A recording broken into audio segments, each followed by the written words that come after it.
Yes. So if you know that you have certain certain characteristics that are important, and the person you're out with, you're not like overly attractive, but you're attracted to us. Like, when do you know after how many dates? Not after how many dates, but like, do you keep going on dates because with every date you get more clarity, or is it just like you sit there and that's it? You know very clear. No. Did you hear the question? I'll just repeat it in a short version. How do you know how many dates, so to say, you need to take in order to have the clarity? And if you see some good, you see some bad. I'm changing a little bit the question. How do you, basically, bottom line, how do you know, when do you get your clarity? Let's put it this way, right? Right? There's no black and white answer, because some people get their clarity the first date, and some people date for half a year, and they still don't get the clarity. I see that the clarity comes when the person is spiritually refined. That's how I see it. Baruch Hashem, I've been helping couples for over 10 years. I see that the clarity comes when the person is refined. Spiritually. Then again, you don't have to be super duper Orthodox Jew. You need to be refined. And one of the things that messes up this refinement is when couples start touching. That's why in the Torah we're not allowed to touch when we date. And there's a reason for that. Because if that's not my wife, I'm messing things up. Spiritually. And if it's my wife, I'm messing things even more up. Because she's not allowed, I'm not allowed to touch her right now. And when the Torah comes and tells me you're not allowed to touch that person when you're dating, it doesn't matter if you're going to marry him or not. There's a reason for that.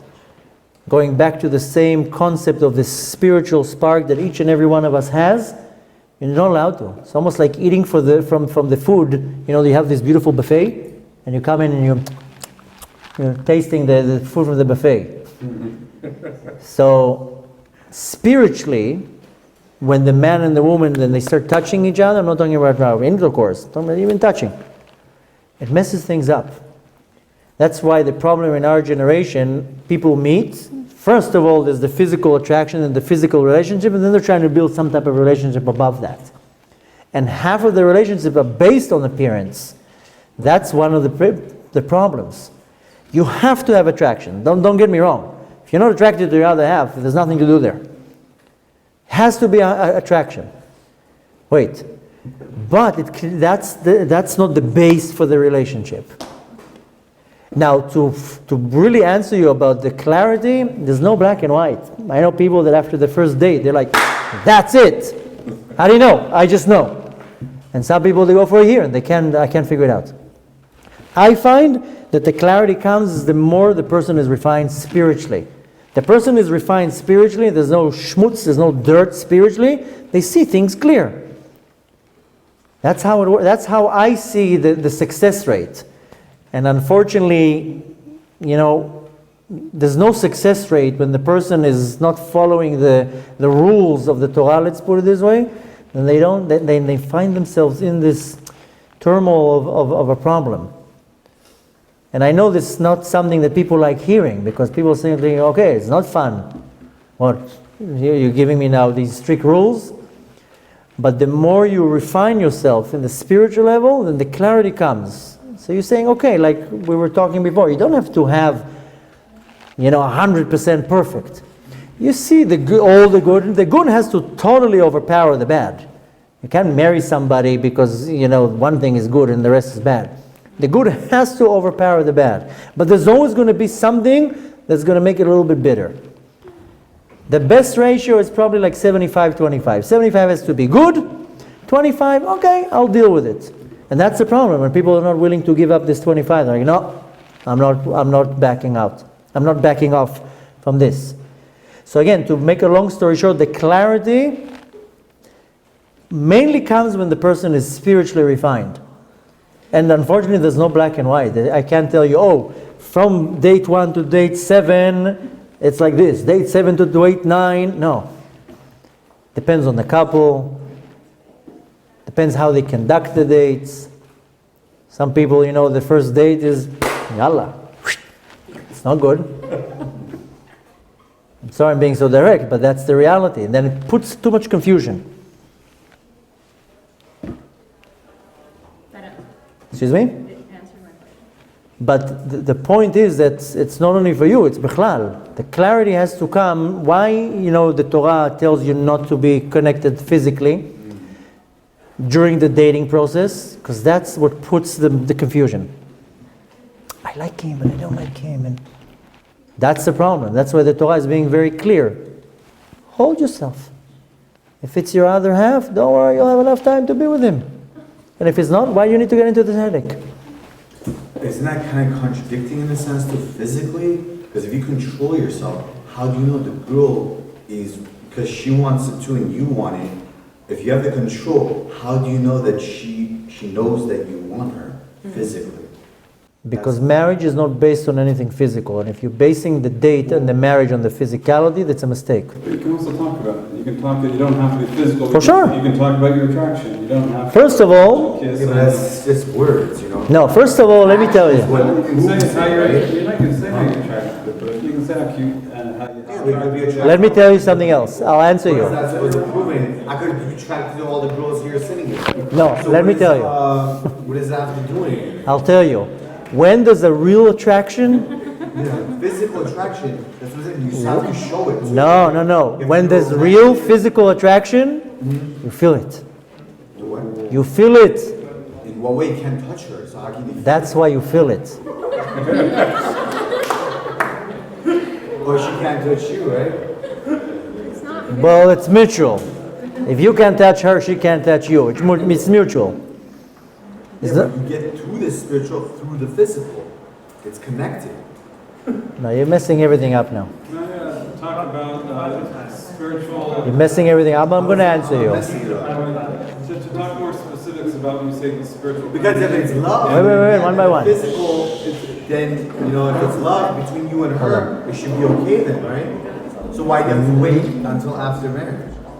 Because it has nothing to do with true love. It has to do with, I'm going to be with you in a second.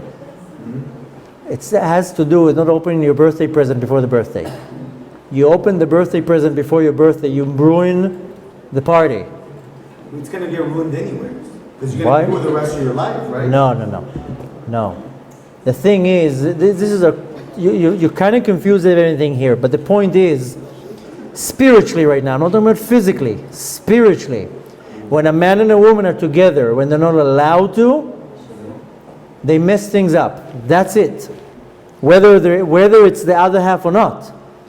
For a man and a woman to be together when they're not married, it's a very big sin. Very big sin. Each other? It's nothing to do with love. How does it not to do? It has nothing to do. Marry somebody you don't love? It's nothing to do with love right now. Of course you have to love the person you're marrying. I'm talking about the physical act.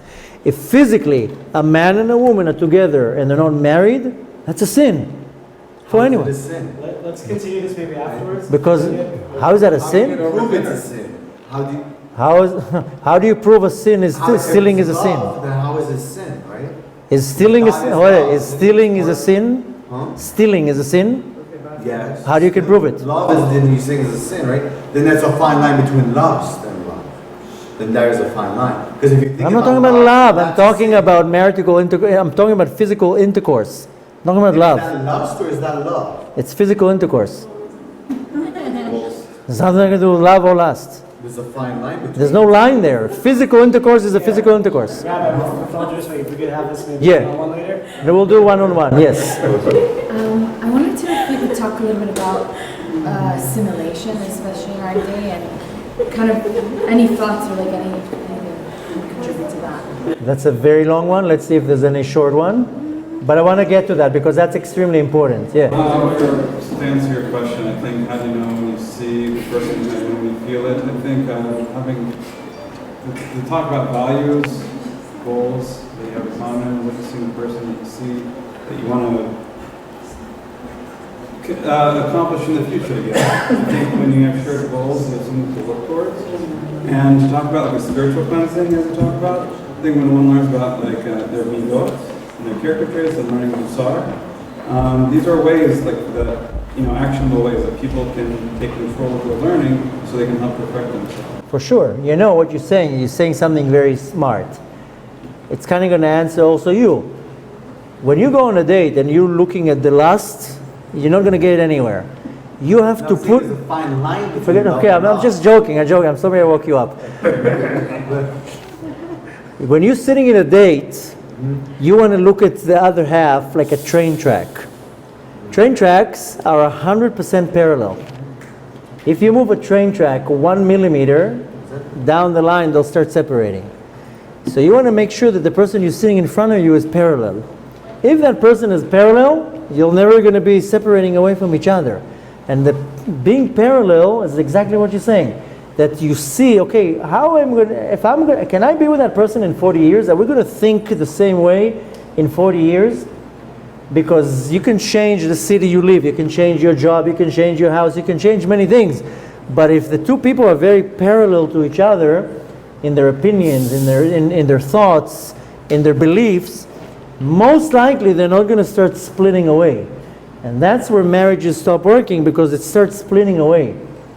And the physical attraction is part of it, but has nothing to do with it, because people love each other when they're 80, and there's no physical attraction when you're 80. Trust me. They love each other.